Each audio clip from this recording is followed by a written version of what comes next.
সাহায্য টাহায্য পাই না। আপনার ঘরের কাছে অনুরোধ, আমাদের যেখানে তোরা দিবেন, যে জল্লায় দিবেন, নদী এলাকা আমার মনে করেন ঘর ঘর দিয়ে গেলে আমি তোমার কাছে আমরা খুশি। আসসালামু আলাইকুম সুপ্রিয় বন্ধুগণ, আমি এই মুহূর্তে যে জায়গায় অবস্থান করতেছি এটি হচ্ছে গাইবান্ধা জেলার শ্রীপুর ইউনিয়নের ৯ নম্বর ওয়ার্ড। আমি ব্রহ্মপুত্র নদের একদম পাড়েই দাঁড় হয়ে আছি। আর আমার এই যে ডান সাইডে যে বাড়িগুলো দেখতে পাচ্ছেন, ডান সাইডে বাড়িগুলো আসলে চর থেকে ভেঙে তারপর এখানে আসা। তো চলুন নদীর পাড়ে মানুষের যে দৈনন্দিন জীবনের সংগ্রাম, সেই সংগ্রামের আসলে গল্প আমরা তাদের কাছ থেকে শুনে নিই। আসসালামু আলাইকুম চাচি। ওয়ালাইকুম সালাম। ভালো আছেন? ভালো আছি, তোমার ঘরে দোয়া। তোমরা কেমন আছেন? আছি আলহামদুলিল্লাহ, ভালো আছি। এই জায়গাটার নাম কি? এই জায়গাটার নাম দক্ষিণ শ্রীপুর কুরুয়ার বাদা। কুয়াবাতা। আপনাদের বাসায় যে এখানে দেখতে পাচ্ছি একদম নদীর সাথেই, আমার নদীর সাথে বলতে গেলে মানে একদম, হ্যাঁ বলেন। আমাদের বাসা বাড়ি তো এখন ধরতে গেল নাই। আমরা মনে করেন পোরাস্তরে আসিলাম, পোরাস্তর সামনাবার পোরাস্তর ভাঙ্গি গেছে একবারে। মনে করেন আমাদের বাড়ি ঘর সবকিছু একে তো ডাবি গেছে। মানে তাহলে আপনাদের বাসা ছিল চরে? হ্যাঁ, চরে আসিল। চরে থেকে যখন ডাবি গেছে, ওখানে আমি প্লাস্টিক দিয়ে ঘর তুলি আসিলাম।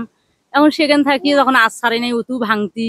এখন আমার এই ছাওয়া পাওয়া বাচ্চার বাইনি, এখন 5 জন বেটি, একটা ছেলে, একটা মানুষ কন্যালা, তার তো জানি তো কামাই একজন করে পায় না। আমাদের খুব দুর্ভোগ। এখানে যে মনে করেন চেয়ারম্যান মেম্বার থাকিয়ে কি আমরা নদীর বাতা খুব দুর্ভোগে থাকি। এখন চেয়ারম্যান মেম্বার মনে করেন আমরা একটা নাম দেই, চেয়ারম্যান মেম্বার কি করে পশ্চিম পাড়ে মনে করেন টাকা খায় 5,000 10,000। একটা মনে করেন আমাদের মুরব্বী মানুষ, তার যে একটা নামের জন্য যাই, তাহলে আমাদের 10,000 টাকা দাও, তাহলে আমাদের কোনো রূপে নেই। আমাদের মনে করেন ছেলে মেয়ে এখন লেখাপড়া করার পাইনে এই নদীর মনে করেন খড়ি যায়, খড়ি বেচাই, খেতা সিলাই করি করে হাঁস মুরগি পালন করি, সেগুলো দিয়ে ছাওয়া পাওয়া ঘরে পিত্তে পালন করি। স্বামী তো মনে করেন এখন কামিং করে পায় না। আমাদের উপায় কি? নদীর বাতার মধ্যে কোনো খুব দুর্ভোগে আছি, কিন্তু একটা বিষয় শান্তি পাচ্ছি, নদীর পাকাগুলো করে দিয়ে একটা কিছুটে না সাহস বল আসি গেছে। তাতে তো আমাদের জীবনের কোনো নিরাপত্তা নাই।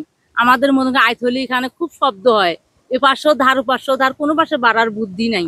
ভাই খুব দুর্ভোগে আছি। আমাদের মনে করেন বন্যা এলে বই খাতা সবকিছু ভাসে যায়।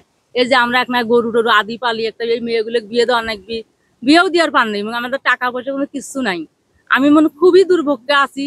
ছেলে পেলে লেখাপড়া করার পাইনে, কামাই অর্জন করে পাইনে। যদি একটা কামলা দেয় মনে করেন 500 টাকা, 1 কেজি তেল মাসে মনে করেন 1.5 লিটার তেল লাগা, সে আদেশের তেল দিয়ে মনে করেন 15 দিন নিয়ে যাই। যদি এক মন ধান। তাহলে চাচি, মানে আপনার যে কথাগুলো শুনলাম, বিষয়টা আসলে দুঃখজনক। মানে এখানে হচ্ছে যে আপনাদের সাহায্য কোনো পান না। না, এখানে আমরা কোনো সাহায্য টাহায্য পাই না। আপনার ঘরের কাছে অনুরোধ, আমাদের যেখানে তোরা দিবেন, যে জল্লায় দিবেন, নদী এলাকা আমার মনে করেন ঘর ঘর দিয়ে গেলে আমি তোমার কাছে আমরা খুশি। কিন্তু আমাদের চেয়ারম্যানের মতো কোনো সাহায্য পাই না। থাকিয়ে কি আমি চেয়ারম্যানের মতো, আমরা সবাই পাবলিকেরাই তো করতেছি, করিয়ে তো পাবলিকেরা আমার দিকে তো দেখে না, বুঝছো? আমাদের এই ছেলে পেলে করে আমার বাচ্চার কোনো বুদ্ধি আছে, এই বন্যা আছে, এই চিন্তা করেছি, একটা নাও কিনছি, এই নাওখানে দেখো কিভাবে টানা দিয়ে বসিয়ে গালো থাক দিয়েছে। এই নাওখান এখন তলে গেছি, কিনছিলাম, ফির একটা কিনছি, এটাও তলে জাত ধরছি। আমাদের দুর্ভোগ কতগুলো। তাহলে প্রিয় বন্ধুগণ, আপনারা নিজেরাই আসলে শুনলেন, চাচির কাছ থেকে শুনলেন। আসসালামু আলাইকুম, সবাই ভালো থাকেন।